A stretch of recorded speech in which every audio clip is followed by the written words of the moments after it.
After Rangiora, Donald and I are staying close to base and heading into Kaiapoi. It's one of those North Canterbury towns many people know from the road, but not always from the story underneath it.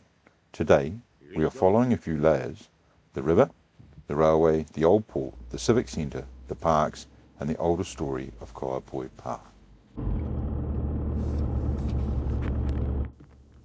The first part of the drive gives us everyday Kaiapoi: roads, traffic, houses, roadside businesses, signs, crossings, and the steady movement of a town that is still very much in use. That matters because Kaiapoi is not a museum piece. It is a working town with older stories sitting inside the modern one. Before rail and road became dominant, water mattered here. The Kaiapoi River helped connect this place to farms, trade, goods, people and industry. That is the thread I'm looking for today. Not one big monument, but the way ordinary streets still carry traces of what came before.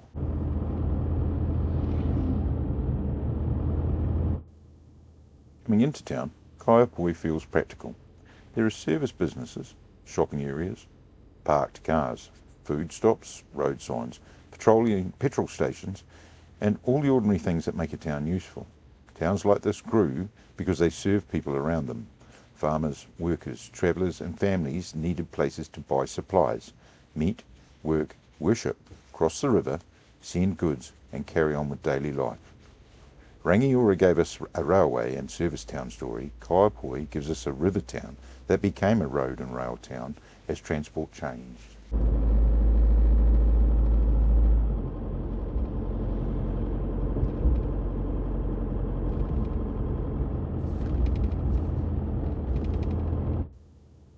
As we get closer to the centre, the town becomes busier and more built up.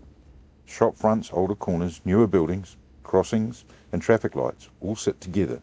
Some parts look modern, other parts hint at a much older street pattern. This is where Kaiapoi starts to show its character. It is easy to drive through and only see a busy road north of Christchurch, but if you slow the story down, the town centre begins to explain itself. There were hotels here very early in the European settlement period. One local information board records a hotel near Charles Street from the mid-1850s, later connected with Johnston's Temperance Hotel and the Penrith boarding house.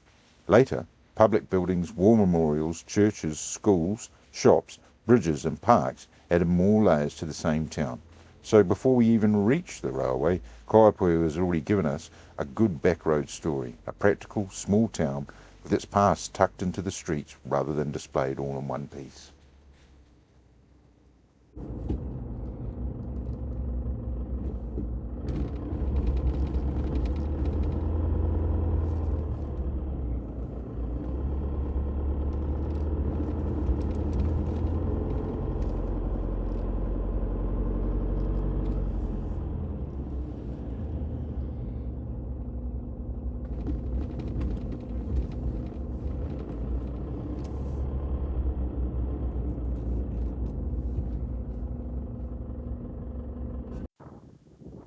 Like Rangiora, Kaiapoi was shaped by changing transport.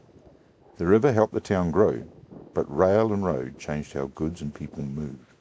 That shift did not erase the river story, it changed the balance of the town.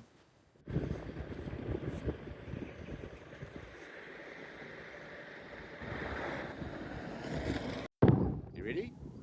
Donald, meanwhile, has begun his own survey of Kaiapoi. His research standards are unconventional, but his commitment to fieldwork remains very high.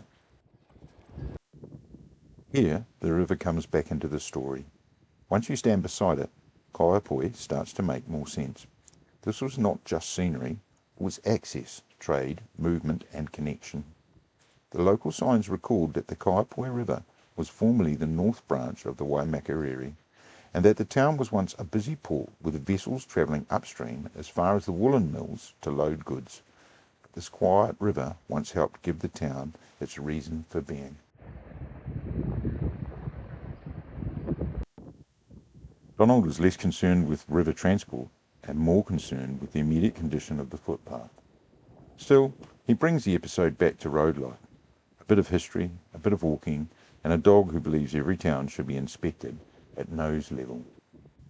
The direction signs and river views help join the town together. Library, museum, town centre, river, bridge, park, they are all close enough to be part of one walk. This is one of the things I like about Kaiapoi. The story is compact. You do not have to go far before another layer appears.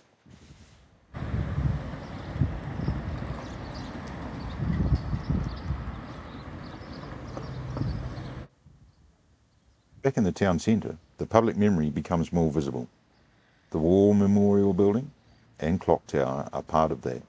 The information board records that the Kaiapoi War Memorial Building opened in 1954 and included public facilities as well as memorial purposes. A memorial was not only a symbol, it could also be a working public place, part remembrance, part community service, part everyday life.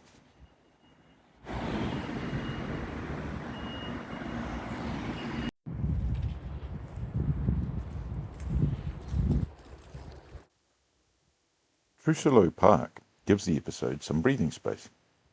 The sign records that the Trousselot name became closely associated with Kaiapoi through local beautifying work. In the 1920s, parts of this area were fenced, cleared, ploughed and sown, and silver birch trees were planted along the road. It is people looking at their town and deciding it should have somewhere better to pause, walk, sit, gather and breathe. So this is not just green space. It is one of the places where Kaiapoi's civic story gathers itself.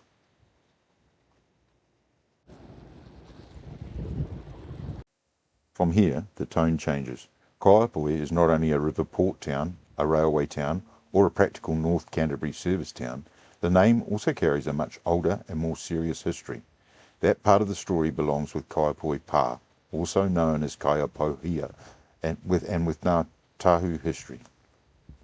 The right approach here is simple. Slow down, acknowledge the place, and treat it with care.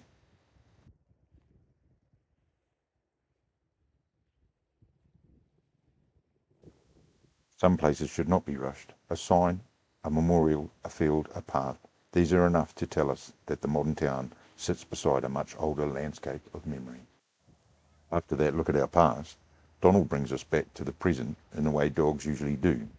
No grand statement, just a lead, a path, the wind, and another serious investigation of the ground.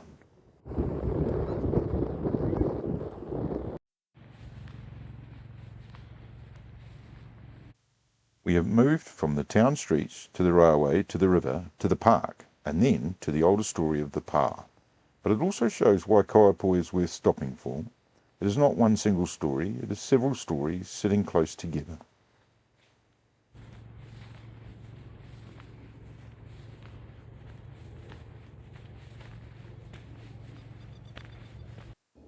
Kaiapoi is easy to reduce to traffic, shops and a road north of Christchurch. But once you follow the river, read the signs, walk the parks and pause at the older places, the town opens up. There is a river story here, there is a transport story here, there is a civic story built from bridges, memorials, parks, public buildings and local effort. And there is a much older story that needs care, restraint and respect. If you're enjoying these quieter stories, please like, share and subscribe. Donald has been advised that every subscriber strengthens his case for a larger biscuit allocation. As usual, the financial implications are still under review. Next time, we keep following North Canterbury's quiet roads and head to Amberley and Amberley Beach, where a rural service town meets the coast beyond. Until then, this is Backroads New Zealand, quiet roads, small towns, and hidden history.